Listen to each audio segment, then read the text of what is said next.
प्रभु यीशु मसीह के मधुर और मीठे नाम में आज दिनांक 16 मार्च दिन शनिवार को आप सब श्रोताओं का हम स्वागत करते हैं। आज के दिन के लिए जो वचन है लिया गया है सृष्टि गीत की पुस्तक उसका पहला अध्याय 4 पद। वचन कहता है, मुझे खींच ले अब मैं तेरे पीछे दौड़ेंगे। राजा मुझे अपने महल में ले आया, हम तुझ में मगन और आनंदित होंगे। हम दाख मधु से अधिक तेरे प्रेम की चर्चा करेंगे, वे ठीक ही तुझसे प्रेम रखती हैं। प्रियो, यह हमारा कर्तव्य है कि हम मसीह के प्रेम को कभी ना भूलें। हमारे प्रति उसका स्नेह और उसकी मित्रता को हम कभी ना भूलें, क्योंकि कोई भी हमें मसीह यीशु के समान प्रेम नहीं कर सकता। ऐसा कोई नहीं है जिसने हमारे खातिर अपना खून बहाया हो।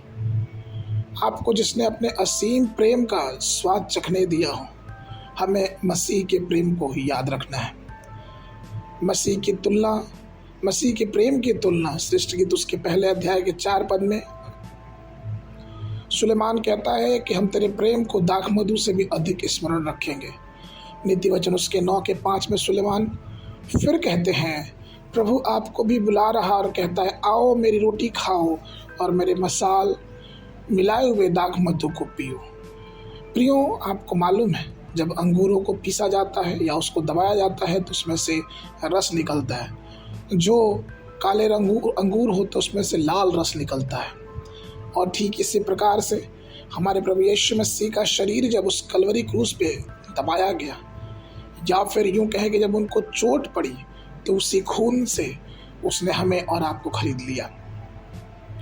हम जो कुचले जाने वाले थे वो हमारी जगह कुचला गया। इसलिए हमेशा ही मसीह यीशु के मृत्यु को याद रखें। हम उसकी मृत्यु को भूले नहीं, क्योंकि उसने स्मरण दिलाने के लिए हमें रोटी और दाखरस की विधि दिया है, जिसकी वजह से हम उस चीज़ को याद रखें कि क्या प्रभु यीशु मसीह ने हमारे लिए किया है। उसने हमारे विचारों को सही करने के लिए अपने सिर पे कांटों का ताज रखा। उसने हमारे अपराधों को क्षमा करने के लिए हमारे अधर्मों की जगह अपने आप को दे दिया, और उसने हमारे पापों को अपने ऊपर ले लिया। इन सारे वृत्तांतों को हम यूहन्ना 19 के 2, लूका 19 का 41 और भजन संहिता 129 के 3 और यूहन्ना 19 के 34, इन सब बातों को हम पढ़ सकते हैं। इन सब बातों का भेद ये है प्रियो कि हमें मसीह को याद रखना, उसके प्रेम को, उसके अटूट प्रेम को जो उसने हम मनुष्य जाति से किया, उसे याद रखना है। उसे कभी ना भूलें, क्योंकि वो हमसे प्रेम करता है।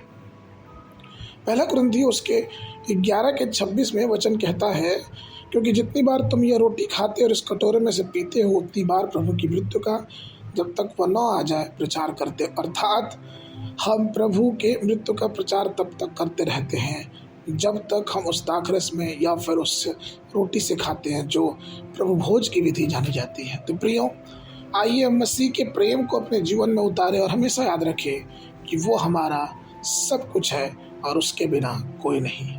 आज के मनन के लिए सृष्टि गीत की पुस्तक उसका 5 अध्याय 10 पद। मेरा प्रेमी सुंदर और लाल सा है, वो 10,000 में उत्तम है। सृष्टि गीत 6 के 3 में, मैं अपने प्रिय का हूँ और मेरा प्रिय मेरा है। बाइबल अध्ययन के लिए सुबह के समय व्यवस्था विवरण की पुस्तक उसका 28 और 29 अध्याय, शाम के समय मरकुस उसका 14 अध्याय 54 पद से लेके 72 पद तक। परमेश्वर आप सबको आशीष देवे।